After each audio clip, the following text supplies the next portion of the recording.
Ini pernah direncanakan oleh suami istri di masa lalu, dituliskan di dalam kitab yang sangat populer.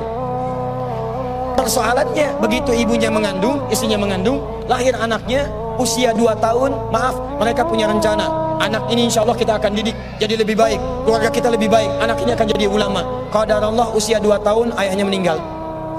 Ini kisah nyata. Ibunya ingat, saya tetap pertahankan untuk berubah jadi lebih baik, walaupun ayah tidak ada, saya single parent, saya rawat anak ini sebaik-baik. Usia 4 tahun anak ini, maaf ya, terkena penyakit buta permanen. Hijrah tidak akan sepi dengan ujian. Suami meninggal, single parent, anaknya kemudian buta permanen. Apa yang dilakukan oleh ibunya? Ibunya tetap berpedoman, Allah pasti akan berikan yang terbaik. Anak ini kemudian terus didoakan, bangkit di malam hari, perbanyak kemudian tingkatkan ibadah. Ingat ya rumus ini, orang tua yang rajin ibadah maka boleh jadi kebaikannya akan diturunkan pada anaknya. Ibunya yang berdoa, anaknya yang mendapatkan bagiannya. Matanya buta tapi diganti oleh Allah dengan ingatan yang luar biasa. Kalau Anda bacakan satu kalimat, satu baris ini, satu lembar buku dibacakan oleh Anda satu halaman, maka seketika dia akan ingat seketika tanpa diulang, dengan titik, dengan komanya. Anak ini kemudian dibawa ke sekolah Al-Quran, dimasukkan talaki ke syekh di sana. Syekh di situ kemudian membacakan pada saat itu surat Qaf, surah ke-50. Qaf dibacakan sampai akhir ayatnya. Anak ini anak yang paling kecil teman-teman, mata buta, gak bisa ngelihat. Teman-temannya berada di atasnya usianya, ada yang 6 tahun, 7 tahun, dia 4 tahun. Begitu selesai membacakan, kata syekhnya, lihat kalimatnya, man hafidha ala zahri qalbi, siapa yang hafal apa yang tadi saya bacakan, hafalan di dalam kepalanya, bukan di luar kepala. Hafal di luar kepala masih belum hafal.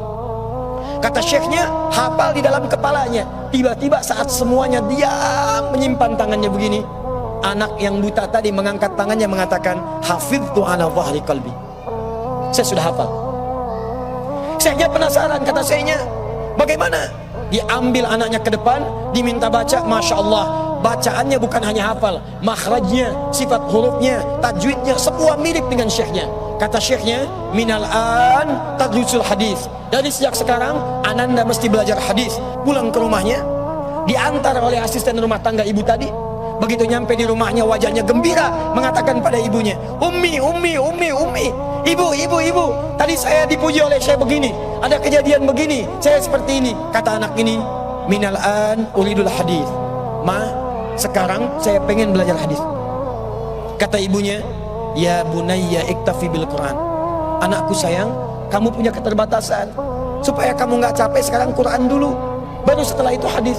Kata anaknya, lah, dia percaya pada gurunya, dia percaya pada keyakinannya, dia katakan, ma, saya pengen belajar hadis. Dia tinggalkan ibunya sambil meraba jalan begini ke kamarnya.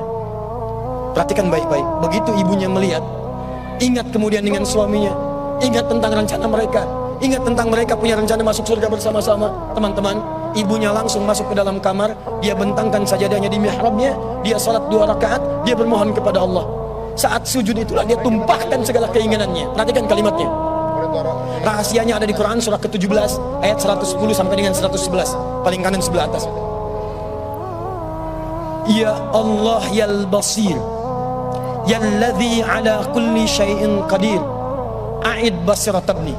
Saya mau akhiri, ketika tumpah air matanya dia katakan, ya Allah yang maha melihat, mohon kembalikan penglihatan anak saya.